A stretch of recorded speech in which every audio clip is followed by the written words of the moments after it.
कभी ऐसा लगा है कि जिंदगी की गाड़ी चल तो रही है, लेकिन स्टीयरिंग व्हील आपके हाथ में नहीं है? कि करियर हो, रिश्ते हों या कोई अहम फैसला लेना हो, अचानक कोई अनदेखी कुव्वत ब्रेक लगा देती है। दानिश कुतुब में खुशामदीद। ये वो जगह है जहां हम किताबों को सिर्फ समराइज नहीं करते, उन्हें समझते हैं। आज हम जिस किताब की गहराई में उतरेंगे वो है एला हार्ट की द लाइफ बियॉन्ड फियर। और हाँ, एक बात पहले ही साफ कर दूं, ये कोई डर को फतह कर लो जैसे नारे लगाने वाली मोटिवेशनल किताब नहीं है, बिल्कुल नहीं। ये एक बहुत पुरसुकून, बहुत गहरी गाइड है। इसकी जो राइटर है एला हार्ट, वो कोई गुरु नहीं है, बल्कि हम जैसी ही एक आम इंसान है जिन्होंने अपने डर का सामना किया और उस सफर से जो सीखा वो हम तक पहुंचाया।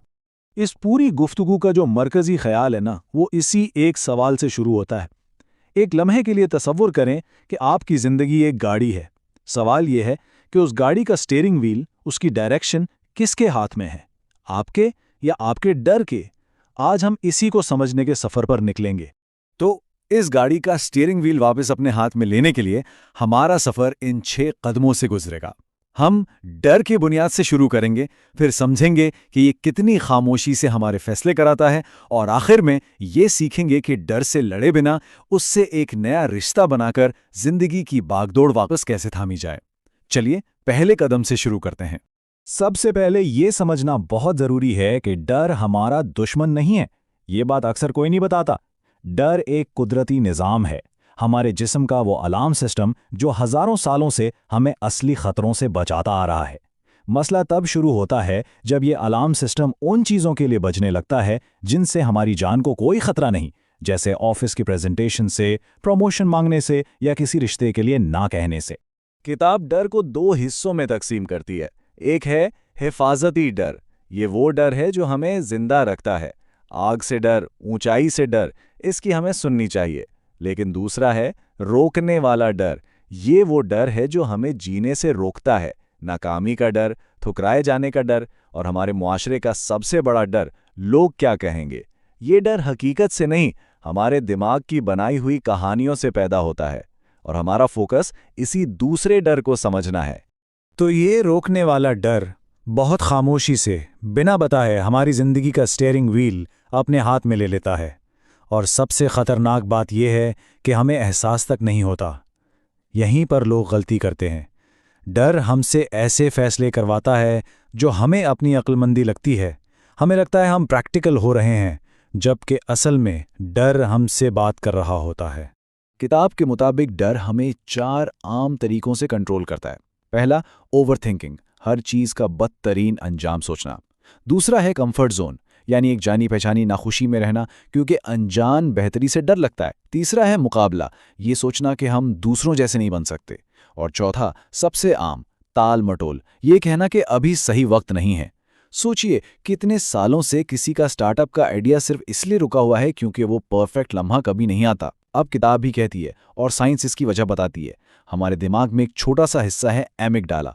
इसका काम है खतरे को पहचानना, लेकिन ये अक्सर छोटे खतरे को भी बहुत बढ़ा चढ़ाकर पेश करता है। तो जब हम प्रैक्टिकल हो रहे होते हैं, असल में हमारा दिमाग हमें अनजान खतरों से बचा रहा होता है, भले वो खतरे सिर्फ हमारे जहन में ही क्यों ना हो। चलिए यहाँ थोड़ी देर के लिए रुकते हैं। मैं चाहता हूं कि आप सच में इस पर सोचें। जिंदगी का कोई एक ऐसा फैसला, कोई करियर चॉइस, कोई रिश्ता, कोई ऐसी बात जो कहने से रह गई, जो शायद अगर डर न होता तो कुछ और होता। इस बात को सिर्फ महसूस करना, ये समझना बहुत जरूरी है ताकि हम आगे बढ़ सकें। अब हम आते हैं डर के सबसे खतरनाक मरहले पर। ये वो वक्त है जब डर सिर्फ एक एहसास नहीं रहता, बल्कि एक ऐसी पहचान बन जाता है जिसे हम कबूल कर लेते हैं। ये फ़र्क बहुत बारीक है, लेकिन बहुत बहुत अहम है। मुझे इस प्रेजेंटेशन से डर लग रहा है, ये एक वक्ती एहसास है। लेकिन मैं एक शर्मीला इंसान हूं, इसलिए मैं प्रेजेंट नहीं कर सकता। ये एक मुस्तकिल पहचान है जो हमने खुद को दे दी है, और इस पॉइंट को समझ लिया तो बाकी आसान हो जाता है। यहीं पर लोग सबसे बड़ी गलती करते हैं। हम अपने आप को लेबल्स दे देते हैं। मैं रिस्क टेकर नहीं हूं, या मैं इतना कॉन्फिडेंट नहीं हूं। ये जुमले सच नहीं है, ये डर के साथ किए गए समझौते हैं। जब आप डर को अपनी पहचान बना लेते हैं, तो फिर डर को आपको रोकने के लिए मेहनत नहीं करनी पड़ती। आप खुद अपने लिए हदें मुकर्रर कर लेते हैं। तो इसका हल क्या है? किताब एक बहुत ही दिलचस्प और गैर मुतवक्का हल पेश करती है। मकसद डर को खत्म करना नहीं है, मकसद डर से अपना रिश्ता बदलना है। उससे लड़ना नहीं, उससे दोस्ती करना है। उसको समझना है। और ये सिर्फ कोई फलसफे की बात नहीं है। हार्वर्ड यूनिवर्सिटी में की गई तहकीक ये साबित करती है कि माइंडफुलनेस यानी अपने एहसासात को बगैर जज किए देखने का अमल हमारे दिमाग में डर के पैटर्न्स को वाकई बदल सकता है। माइंडफुलनेस एक डरपोक ख्याल और उस पर हमारे रद्द अमल के दरमियान एक छोटा सा वक्फा पैदा करती है, और वो वक्फा आज़ादी की इब्तिदा है। तो ये नया रिश्ता बनाएं कैसे? किताब इसके लिए 4 आसान कदम बताती है। पहला, जब डर महसूस हो तो उसे बगैर तनकीद के महसूस करें, उसको एक्नॉलेज करें। दूसरा, उससे सवाल करें, तुम मुझे किस चीज़ से बचाने की कोशिश कर रहे हो? तीसरा, डर के बावजूद एक छोटा सा काबिल अमल कदम उठाएं। इसके लिए पहाड़ नहीं हिलाना है, एक छोटा सा अमल, जैसे आज सिर्फ एक अनजान शख्स को देखकर मुस्कुराना है। इससे आप अपने नर्वस सिस्टम को ट्रेन करते हैं। और चौथा, अपनी सेल्फ टॉक बदलें।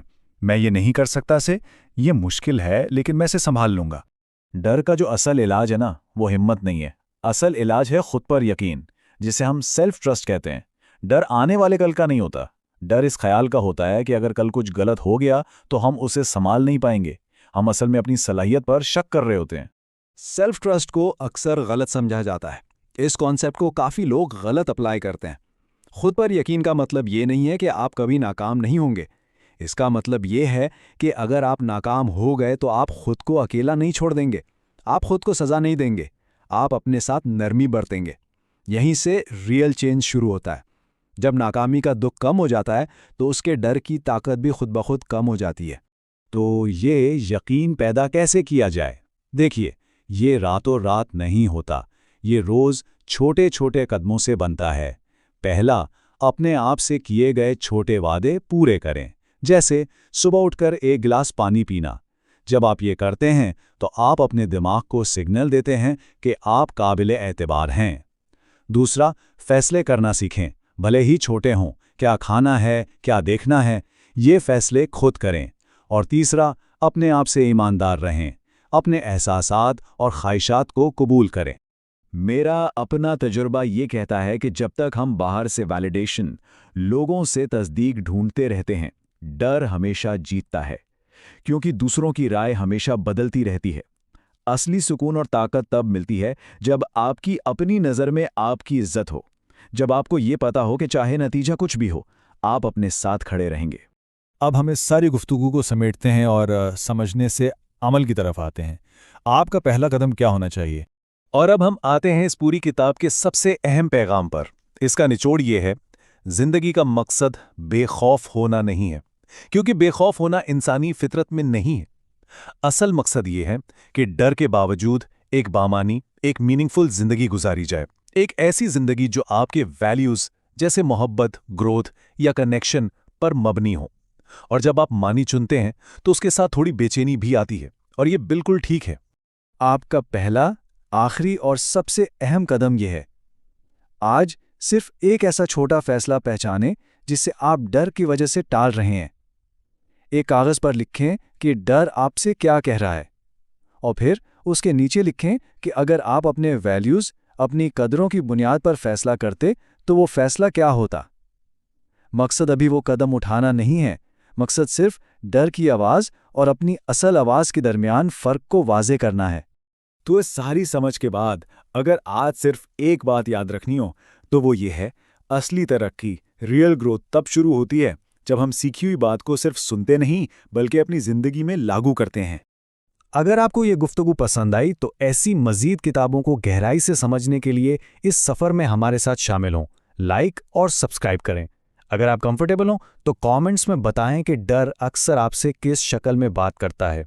शायद एक दूसरे की कहानियां सुनकर हम सबको हिम्मत मिले। आपकी मदद के लिए डिस्क्रिप्शन में एक मुफ्त एक्शन प्लान PDF का लिंक है जिसे आप डाउनलोड कर सकते हैं। अगली बार तक के लिए अपना ख्याल रखें।